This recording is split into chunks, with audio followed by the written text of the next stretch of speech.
माझे चांगले मोठे व्हायला लागलेत ना, तर मी हाय हॅलो तू जा बाई तू जा. हाय हॅलो नमस्कार, स्वागत आहे तुमचं पुन्हा एकदा आपल्या यूट्यूब चॅनलवरती. आणि आजचा हा ब्लॉग सुरू होतोय सायंकाळी 6 वाजता. का तर आज दिवसभर मी झोपून काढलाय. काल दिवसभर प्रवास झालेला, त्याच्यामुळे आज झोपेतून जसं उठले तसं इतकं भयानक डोकं दुखत होतं. त्याच्यामुळे आज दिवसभर झोपून काढलेलं आहे. आणि आता उठले जस्ट झोपेतून, म्हटलं आता ब्लॉगला आपण सुरुवात करूयात. शूट तर काही ना काही केलं पाहिजे. त्याच्यामुळे आत्ता उठले, भूक पण लागली, दुखत होतं त्याच्यामुळे दिवसभर जेवण पण नाही केलेलं. आता जरा मला ठीक वाटतंय, तर मी आले फ्रेश होऊन. भेटूयात. आता मी मस्त फ्रेश वगैरे झाली आणि हेअर वॉश केलाय. मला आपण हेअर वॉश केला ना, एकदम केस असे छान छान होतात ना, मस्त वाटतं एकदम आहे का नाही फ्रेश. आणि मी ना आजकाल सकाळच्या टायमिंगला केस धुवायचं जरा टाळतेच, कारण का सकाळची एक तर खूप घाई गडबड असते, डबे वगैरे करून द्यायचे असतात, कधी उठायला उशीर झालेला असतो. त्याच्यामुळे ना हेअर वॉशला तेवढा प्रॉपर असा टायमिंग नाही मिळत आपल्याला ना. मग मी आजकाल काय करते, एकदम असं नाही का 5-6 वाजता मस्तपैकी एकदम निवांत असं आंघोळ करते. एकदम इतकं रिलॅक्सिंग वाटतं ना, मस्तच.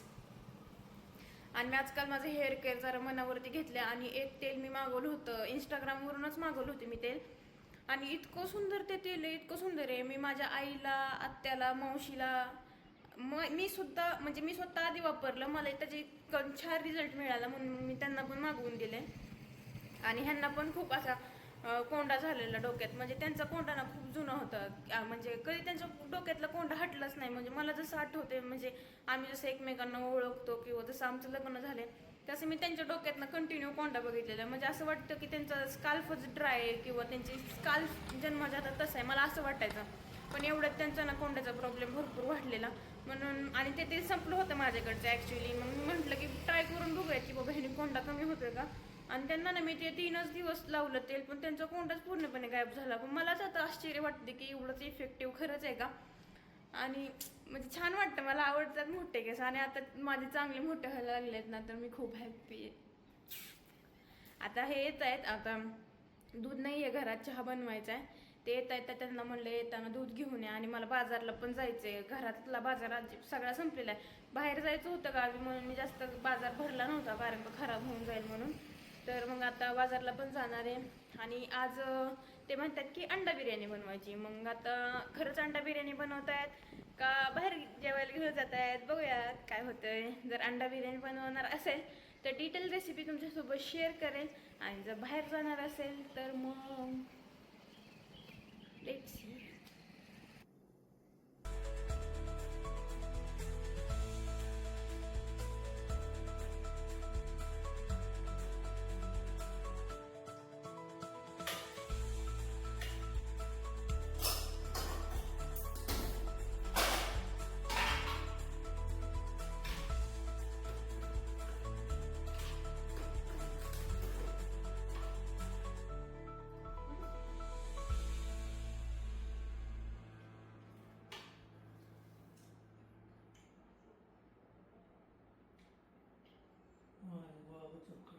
आता चहा नाश्ता वगैरे करून झालेला आहे आणि हे परत बाहेर गेले आहेत. मला म्हटले की आलो 5 मिनिटमध्ये आवरून ठेव. तर मी आता ड्रेस केलेला आहे हा. आणि आता आपण फटाफट रेडी होऊयात आणि जाऊयात बाजार.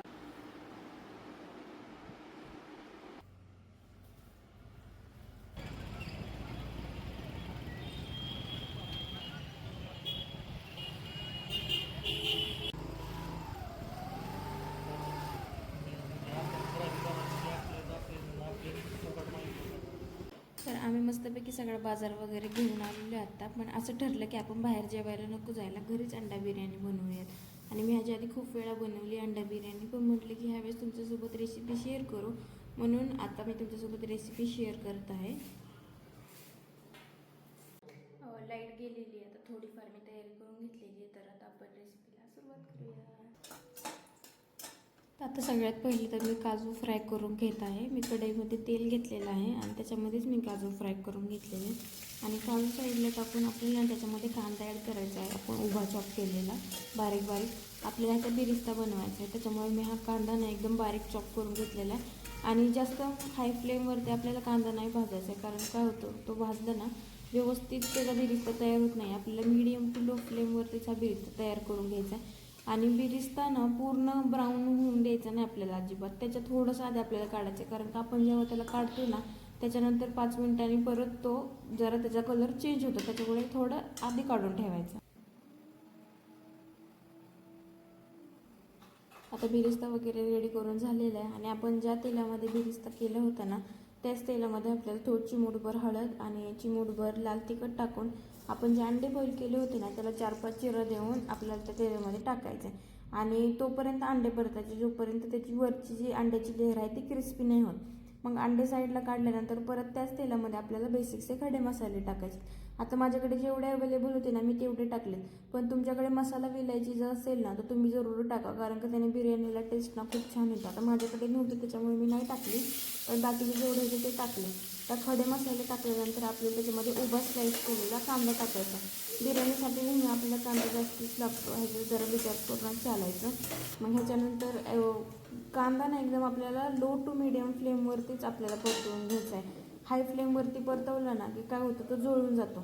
आपल्याला कांदा ट्रान्सपरंट करायचा आहे ना की आपल्याला त्याला गोल्डन ब्राऊन करायचा आहे. तर कांदा ट्रान्सपरंट झाला की मग आपल्याला त्याच्यामध्ये अद्रक लसूण पेस्ट आणि हिरवी मिरची ॲड करायची आणि 2 मिनिट ते पण एकदम छान परतवून झाले ना मग आपल्याला त्याच्यामध्ये उभे स्लाईस केलेले टोमॅटो टाकायचे.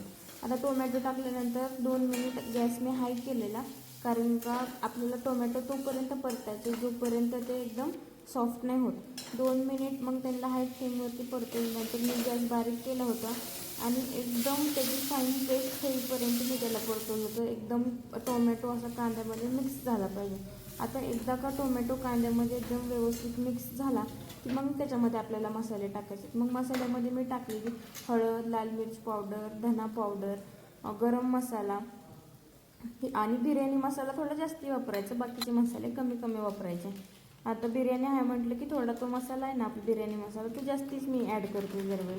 आणि मग हे मसाले टाकल्यानंतर आणि हे मसाले लो फ्लेमवरती टाकायचे आणि लो फ्लेमवरतीच परतवायचे. जर मिडियम टू हाय फ्लेम असेल तर आपले सगळे मसाले जळून जातील आणि टेस्ट येणार नाही. आणि मसाले छानपैकी त्याच्यामध्ये मिक्स झाल्यानंतर त्याच्यामध्ये दही ॲड करायचं. आता तुमच्याकडे घट्ट दही असेल तर तुम्ही फेटून घाला. तर माझ्याकडे जे होतं ते ऑलरेडी पातळ होतं त्याच्यामुळे मी डायरेक्ट घातले नाही. दही घातल्यानंतर ना एकदम त्याला मिक्स करून घ्यायचं व्यवस्थित. एकदम दही आपण घातल्याने एकदम मग छान पेस्ट तयार होते, ही आपली लास्ट स्टेप असते. मग दही घातल्यानंतर आपल्याला त्याची छान पेस्ट झाली की मग त्याच्यामध्ये भरपूर अशी कोथिंबीर टाकायची. आणि आपण जो बिरिस्ता तयार करून ठेवला होता ना त्यातला मी अर्धाच बिरिस्ता घातला आहे, अर्धा मी साईडला ठेवला. आता तो मी साईडला का ठेवला आहे हे तुम्हाला व्हिडिओच्या शेवटी समजेल.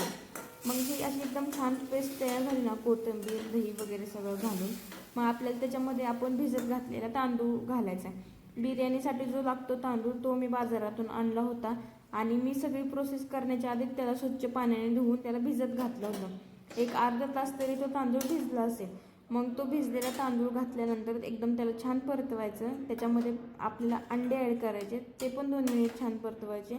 मग त्याच्यामध्ये आपल्याला पाणी घालायचे, चवीपुरतं मीठ घालायचं आणि एक छान अशी तुपाची धार घालून ना आपल्याला त्याला एक उकळी आणून द्यायची.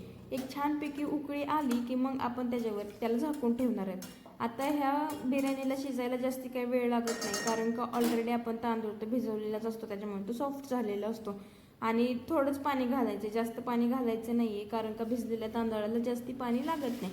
मी एकदम थोडं पाणी ॲड केलं तर तांदळाच्या थोडंसं वरती एवढंच. आणि एक त्याला बॉईल आला की मग झाकण लावून त्याला बारीक गॅसवरती आपल्याला 7 ते 8 मिनिट मॅक्स लागतील त्याला शिजायला. मग तसं केलं की मग ते एकदम छानपैकी शिजून तयार होते.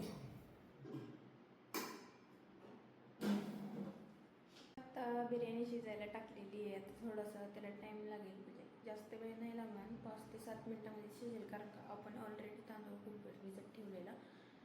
तर तोपर्यंत आपण बाकीची कामं करून घेऊया.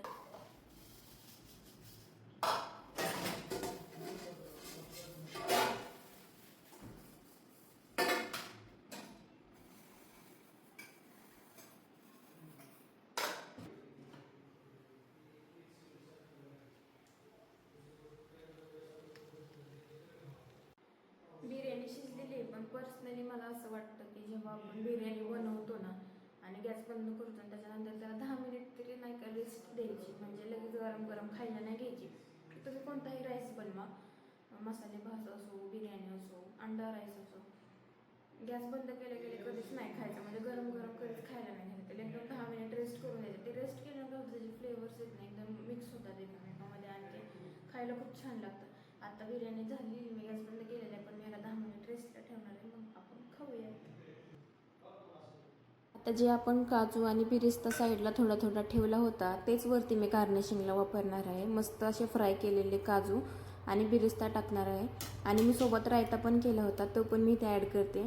आणि हे प्लेटिंग काय मी आज व्हिडिओसाठी करत नाही आहे, मला रोजचीच सवय आहे की मी एकदम छान प्लेटिंग करते. आपण जे बनवतो ते छानपैकी सर्व पण केलं पाहिजे. व्हिडिओ कसा वाटला कमेंट बॉक्समध्ये नक्की सांगा, लाईक करा, शेअर करा.